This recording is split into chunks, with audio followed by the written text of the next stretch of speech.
freedom. Oh, freedom. Oh, freedom over me.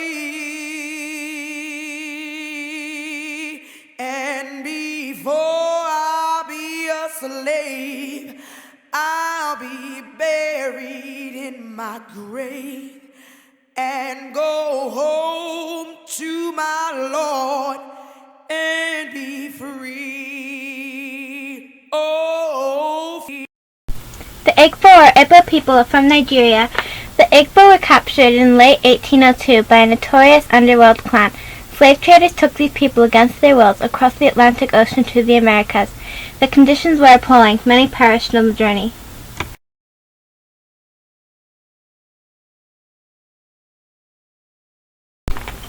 In May 1803, a ship carried its human cargo to Dunbar Creek, St. Simon's Island in Georgia. There are several versions of what happened on this historical day. One thing that is consistent is that the Igbo went ashore singing an Igbo hymn or prayer. The water spirit brought us here, the water spirit will take us home, and walked together into the creek, accepting the protection of their God where death would free them. Or perhaps it was not death that freed them. The Igbo people have a powerful magic. The spirits and gods perform great deeds. So, could the slaves at Igbo landing have walked back to Africa across the Atlantic Ocean? There are many water spirits, and the Igbo people had a very strong belief in their gods. The last words of the Igbo slaves were prayers to the gods, or perhaps goddesses. Yamaya is the goddess of the living ocean, considered the mother of all. She is the source of all the waters, including the rivers in western Africa. Her name means mother whose children are the fish. As all life is thought to have begun in the sea, all life is held to have begun with Yamaya. She is motherly and strongly protective and cares deeply for her children, comforting them and cleansing them of sorrow. Perhaps she, or another god or goddess, heard the prayer of the Igbo slaves and protected them from drowning?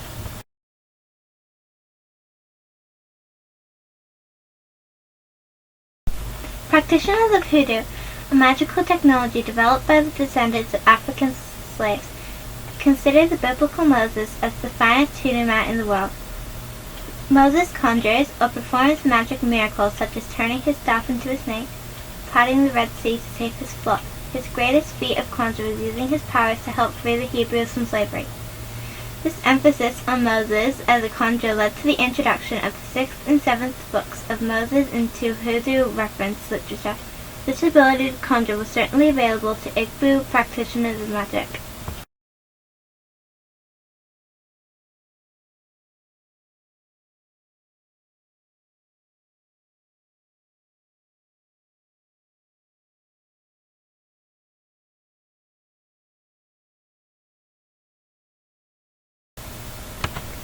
Hoodoo is Southern folk magic from centuries of African American heritage within the southern United States.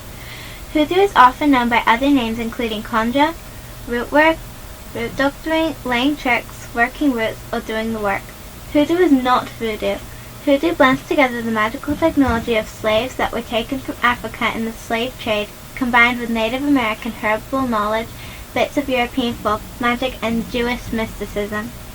Obeah is a term used in the West Indies to refer to folk magic, sorcery, and religious practices developed among West Indies slaves, specifically of Igbo origin.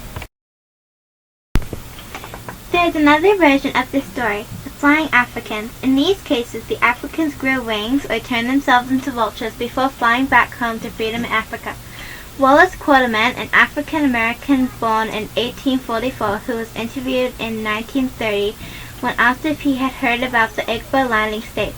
"Ain't you heard about them?" Well, at the time, Mr. Blue, he was the overseer, and Mr. Blue, he go down one morning with a long whip to whip them good. Anyway, he whipped them good, and they got together and stuck that hoe in the field, and then rose up in the sky and turned themselves into buzzards and flew right back to Africa.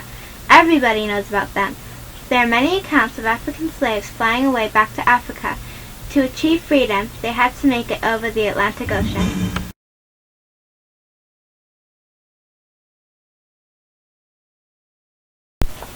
Throughout the world, in all different cultures, there are tales of shapeshifters, people who can transform themselves into animals, including birds. Humanoid figures have been seen around the world flying. Is it possible that some African slaves flew to freedom?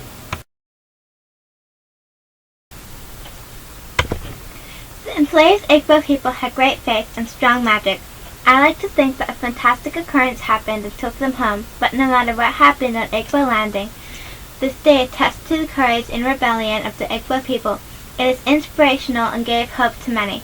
The desire for freedom. This story is not a myth, but a story of resistance. It announces the ultimate act of suicide. The Igbo chose to risk their lives by walking home under the water rather than submit to the living death that awaited them in American slavery. Oh, freedom. Oh, freedom. Oh, freedom over me.